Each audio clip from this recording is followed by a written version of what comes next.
September 5th, and there's panic in Moscow engulfed by fires. Russia's burning. Good morning, everyone.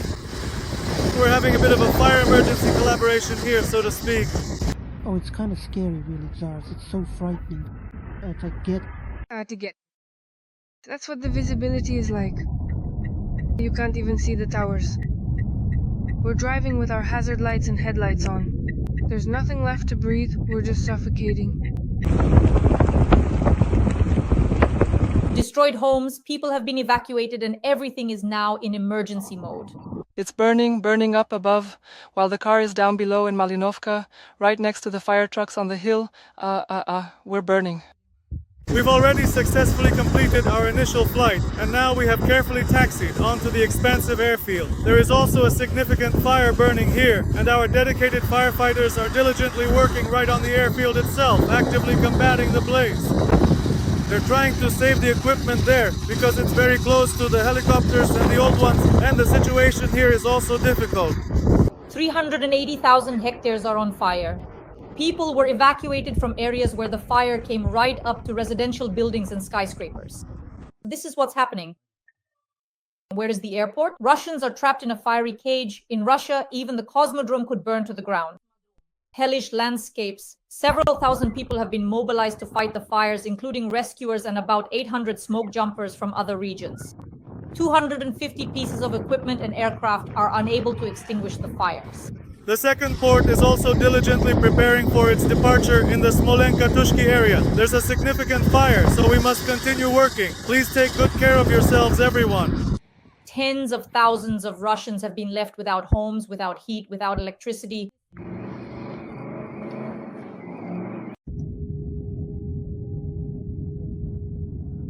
Where are you going to go? Out into the field or what? Why won't you let us fly into the fire? Really not fly! Passengers of the flight. Aeroflot Bangkok to Moscow, they almost died. They survived an emergency landing and came under fire. There's a war going on. War! War! Are we living in the Middle Ages or what? All airports in Russia are shut down. All planes in Russia are being turned back. All flights have been cancelled. Who's going to bring you back? Breaking news, friends, Russia is on fire. The whole of Russia is literally engulfed in flames. A state of emergency has been declared. It's total collapse and mass evacuation.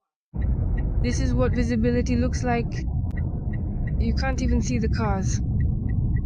We're driving with hazard lights and headlights on. There's nothing to breathe, we're literally suffocating.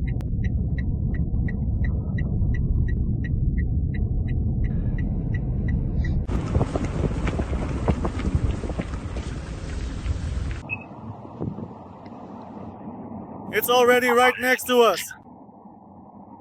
First of all, the airport in Chita is on fire. The Chita airfield is being saved by equipment, but the situation is difficult. It's a fire emergency. Good morning to everyone. We're experiencing a fire emergency here, to put it mildly. We've already made our first flight. Now there's a fire on the runway at the airfield as well. Our firefighters are working right on the airfield. They're saving the equipment there because it's very close to the helicopters or the second crew. The situation here is also difficult. So we're working. The second crew is also preparing for takeoff. There's already a fire in the Smolenka area. That's how things are. So we will continue to keep working diligently. Take care of yourselves. A wall of fire near the highway in the Amur region. A powerful forest fire is raging there. Oh. It's so scary, really. Look how terrifying it is. Unbelievable. A hellish scene greets drivers on the road from Blagoveshchensk to Svobodny, near the village of Moskovitnoye. Hundreds of trees are burning in Moskovitnoye. People are filming what's happening.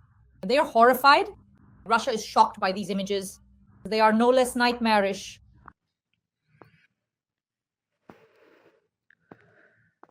Unbelievable.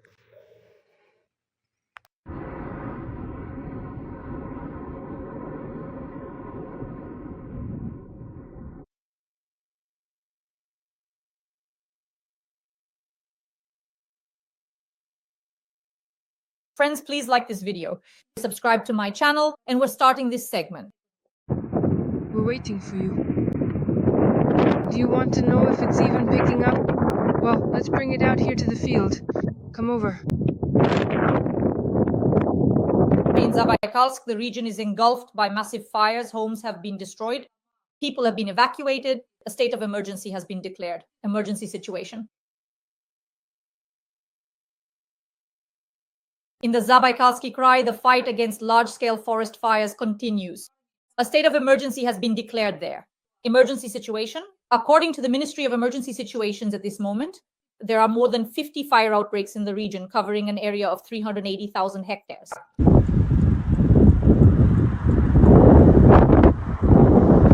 The wind is blowing toward Zabaikalsk. That's where the glitch is, where they don't take the water.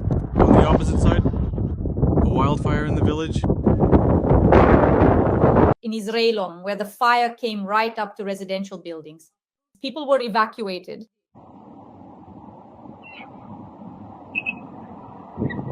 Several thousand people are currently involved in firefighting efforts. This includes rescuers and about 800 smoke jumpers from other regions.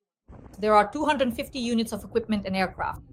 The work is complicated by weather conditions and by the proximity of the fire to populated areas. Dacha buildings were damaged, dozens of homes destroyed. It is known that dozens of houses have burned down, 30 structures, another 50 plots were affected. In Chita, the administrative center of the Zabaikalsky Krai, earlier Karla Airport temporarily suspended operations. It was simply surrounded by a forest fire which disrupted air traffic for dozens of hours. The main cause is cited as careless handling of fire during strong winds. This was reported by the region's Minister of Natural Resources, Pavel Volzin. Local Russia's Telegram channels write that the fires may be set intentionally. Russians found neatly stacked dry branches and empty oil canisters in the forests. In one of Chita's districts, 3 men were detained today. Volunteers noticed that they were driving away from the forest fire in a car. This circumstance is currently being investigated.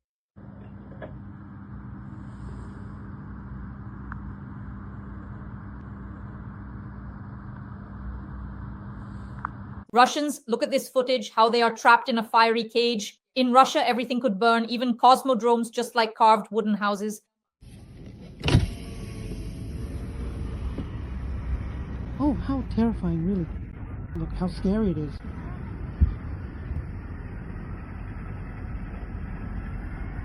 Wow, that's insane.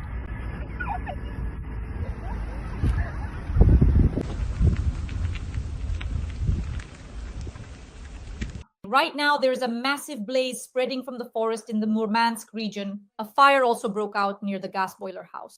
It's almost impossible to get out of the city because the trees along the roads are burning. This natural disaster is simply taking revenge on Russia for all the atrocities it has committed against Ukraine and other countries. The total area of the fires has exceeded 3,000 hectares.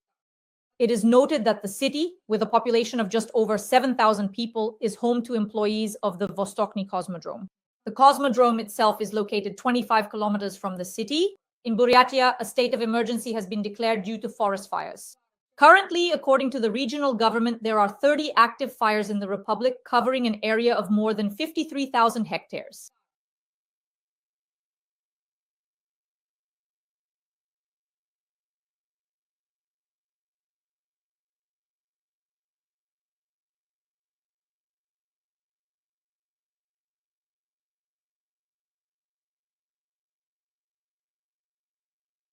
If there are no large-scale fires in Russia, then it's not really Russia. This time, Baikal region has been hit. According to the Russian Ministry of Emergency Situations, the fire there has covered an area of more than 576,000 hectares. Forest fires in the Amur region have reached the new town of Cholkovsky. Right now, 15 new apartment buildings are under threat. At least 2,000 Russians live there, and they are leaving their homes on their own. There is no mass evacuation. Once again, friends, an evacuation has still not been announced in the city. Tsiolkovsky is located 15 kilometers from the Vostochny Cosmodrome. About 6,000 people live there, many of whom are employees of the station. Smoke is enveloping the city, people have nothing to breathe, and a persistent wind keeps spreading the flames and hindering firefighting efforts. The fire has reached right up to residential buildings. Outbuildings and garages across the road from the new developments are already burning. The total area of the fire in the region is over 3,000 hectares. It's really close by. That's basically right by the mill, where the animal farm is, and the forester's house. That whole area. 4 fire trucks have gone in there, and now 2 more just flew by.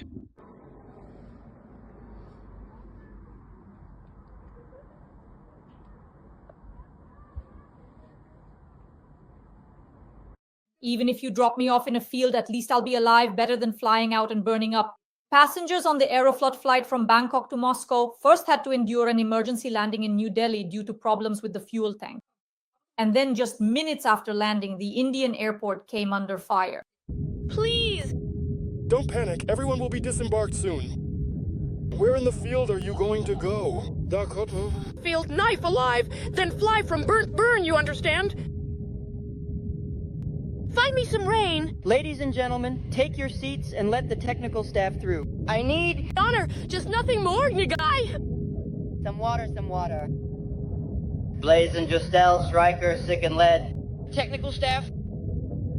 Victor. Let's go. I'll check your blood pressure. You'll check your blood pressure for me.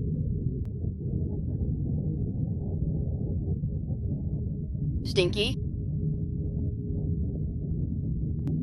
Stink, and stink. Of course not. Chili later, yes. Wow, she stinks, but you stink. Carricker didn't drink. Speak up.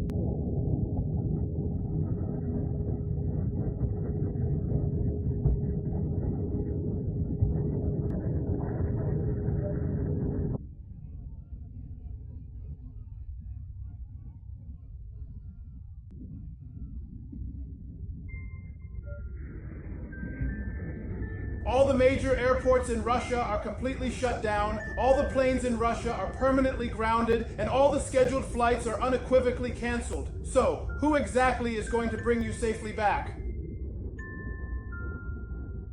The plane took off for Russia, but the 9-hour flight had to be interrupted. 4 hours after takeoff, a strong smell of burning plastic appeared in the cabin. The crew was unable to quickly identify the source of the smell.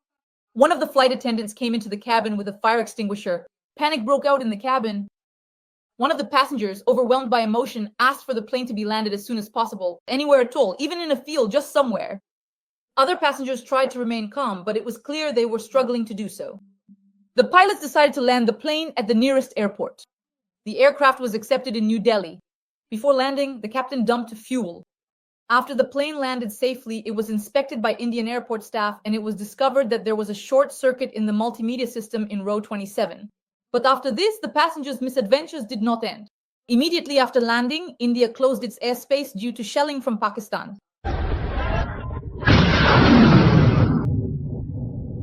We provided a very strong and highly experienced consultant throughout the entire fudge period, offering valuable guidance and support. Alhamdulillah.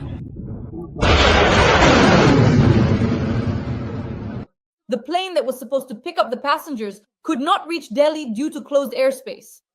The racists were able to return home only 2 days later. Their plane finally landed in Moscow. The joys of life in a superpower. In Surgut, a child almost drowned in the mud. The boy got stuck knee-deep in Putin's prosperity and couldn't get out on his own. According to local residents, every spring a swamp forms in this spot, and the authorities aren't planning to do anything about it.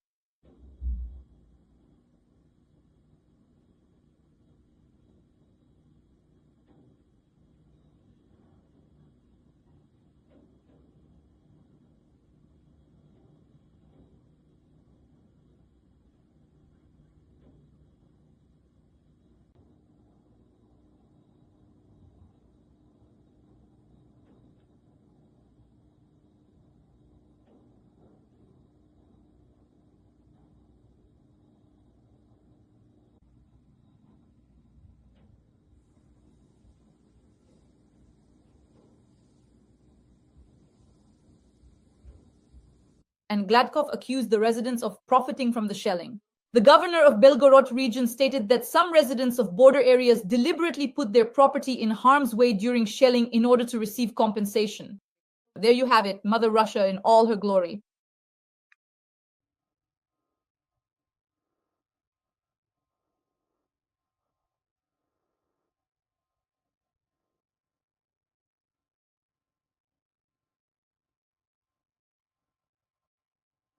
Let's take the car out of the garage. Maybe it'll get hit in the shelling. At least we'll get some money.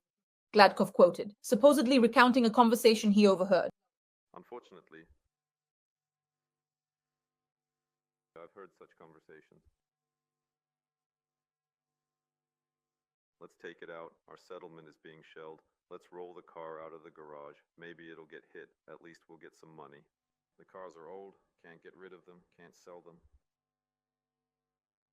So, I have just one singular request. Yes, through these particular kinds of schemes. Yes, to demand for. Because putting personal vehicles, your own private automobiles, into underground garages, we fully understand that if there's a direct, devastating hit, there is absolutely nothing, no measure whatsoever, that you can effectively do to prevent the damage. But we also see on social media, let's demand to be relocated, otherwise the war will end and we'll still be living in these old houses. So it is not just one, not merely two, and certainly not only three distinct settlements where we are beginning to observe a separate and emerging group starting to form. These particular groups, comprised of certain dedicated residents, are actively trying to lead and are diligently attempting to acquire essential government assistance and support. Even though, in fact, they have no grounds for it. Gladkov ordered the Soloviki to check whether people's cars are actually in their garages. Obviously, the police and military in the border areas simply have nothing better to do, friends. What irritates the governor even more are people who, under the pretext of shelling, want to move into new housing at the government's expense. It never even occurs to officials that people simply wouldn't need any help at all from the government if it weren't for Putin's madness in the Belgorod region. If the war hadn't come, and in the collection of the underage Kadyrov Jr., there's a new medal. But there's a catch. The possible heir to the Chechen throne already has more awards than years he has lived on this earth. This one is dedicated to the 25th anniversary of the Akhmat Grozny Oman. Since everyone is already used to Adam Kadyrov being awarded something every week, no one, my friends, would have paid any attention to this medal if it weren't for the video of the award ceremony. For some reason, the Russian coat of arms was erased. The crosses. Actually, in Russia, there is an article about desecration of state symbols. Moreover, law enforcement officers are happy to use this article only against opposition members. Friends, please like this video, subscribe to my YouTube channel, and yes, happily write in the comments what you think about all this. All right, now let's take a look at an analysis of Russian propaganda. We're no longer sadists. Simonian hopes that after the negotiations in Istanbul, the bloodshed will stop. After all, before Putin, it was impossible to imagine a war with the entire West in which Russia would be winning. Putin has already put an end to hegemony. All that's left is to put the final period at the negotiations. Indeed, before Putin, no one could have imagined that Russia would start a war with Ukraine. As of today, we are at war with the entire so-called West. We are at war. We're not fighting with Ukraine, we're fighting in Ukraine. Even Trump said if it weren't for us, this war would have ended in 3 days. Isn't that true? He did say that. So we're fighting them, all of them, and we're winning. Can you imagine that? Could anyone have imagined that before Putin? No, it was impossible. That's why for a person of Russian culture, Russian history, living in Russia, supporting Putin is a matter of pride. They think they're insulting me by saying that. No, they're not insulting me at all. The world will no longer be unipolar. That's it. The hegemony is over. And who ended it? Putin ended it. Vladimir Vladimirovich. That's exactly why we are proud to be his trusted representatives, or as you said, Putinists. To sit down, talk, and come to an agreement. That's it, and put an end to all of this. No one likes that people are dying. I don't like it. You know, I'm sure Vladimir Vladimirovich Putin doesn't like it at all either, that people are dying. And if people hadn't been dying, if they hadn't started destroying our people in 2014, this war that's happening now wouldn't have started. Do you understand? It wouldn't have started from the very beginning. We really hope that negotiations will actually take place and people will stop dying. No one likes it when blood is being shed. We're not sadists, after all. If you've ever wondered what to give a priest as a gift, the answer is, of course, a yacht, a Mercedes, or an apartment in the center of Moscow. Well, and otherwise, just as much as you can afford. A little reminder, there's a grain of truth in every joke. Everything else is true. What can you give a priest as a gift? The classics, a yacht, a Mercedes, and an apartment on Tverskaya. After that you can... Then as much as you're able. Yes. Just scale it down according to your means. Well, I've given you a benchmark. People are curious. Every athlete should know the Olympic standards. Even a school kid. I don't know, like a school kid should run 100 meters in 10 seconds. 10 minutes is perfectly fine. People are curious, for example. What happens? It's, well, a priest performing a sacrament, a baptism or something else. And the question is, how do you thank the priest? He says it's an awkward situation at that moment. On the one hand, half the people curse us for having set fees in churches, and the other half curse us because there aren't any, since now no one knows how much to give. And they quote, asking how to thank the priest without offending him. And it always brings a genuine smile internally to my face when someone thoughtfully gives an uneven amount, which is quite interesting. It's just that, for example, let's say 100 rubles is too little, but 200 is too much. So here, take 150. And you can tell the person was bargaining with themselves inside.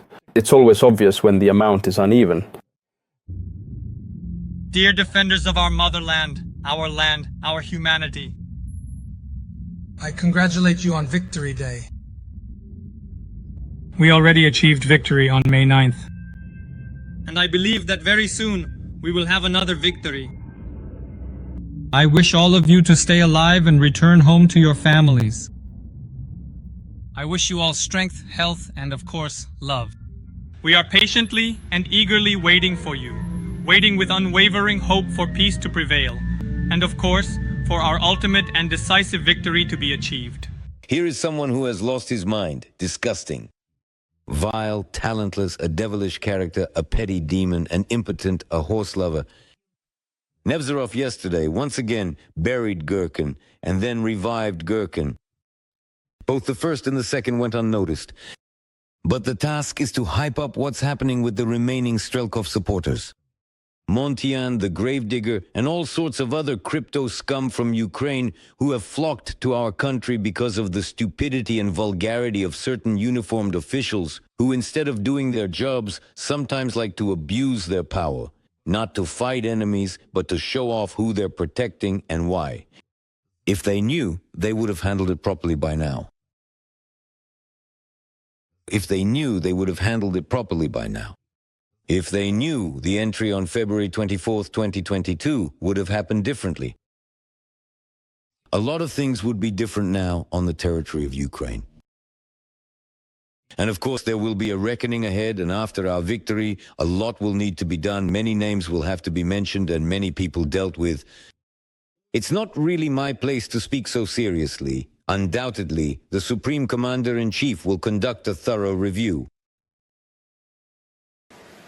I just really want every foreigner to get this into their own heads very clearly. We will win. And notice during this press conference, well, statement, Putin said that this is a war. I noticed that too for the first time. It's the first time he called it a war. So that this doesn't spread across Ukraine, so that all sorts of scum don't read it, a video has gone viral online showing women destroying racist classics. According to them, they managed to destroy 3 bags of racist books. 2 more are still in the process. They plan to send everything for recycling. Well, here we go. Episode number 2. What do we have here? Lermontov, Smidnik. Dostoevsky, what did it say here? Crime and punishment. Crime and punishment. Where's the punishment? We're taking the paper for recycling. Here are the bags. Chekhov. The one terrorists grew up on, who later gouge out our journalists' eyes and cut their throats. Through Tatiana's book. Putin Alexander Garmatny in our language. The bastard Smith. That's all. Smith Putin. Chekhov. How could we do without Chekhov? Well, you know, we're tearing these books up, spending our precious time so that this scum, these bastards, don't spread them, so that they don't spread across our Ukraine, so that people don't read them. All sorts of nests. There are no Chekhovs, but here, what? Chekhov again? Okay, we've already got 3 towers now. 2 more. We never got around to it before, but now we have. Farewell, Pasha. No one needs it. It's just powder. And if you burn it, it won't burn, but it's better to turn it in for recycling. Let it be turned into paper. small pile. Friends, please like this video and subscribe to my YouTube channel. And in the comments, write a few kind words in support of Ukraine. Glory to Ukraine. Glory to the heroes. We will definitely win.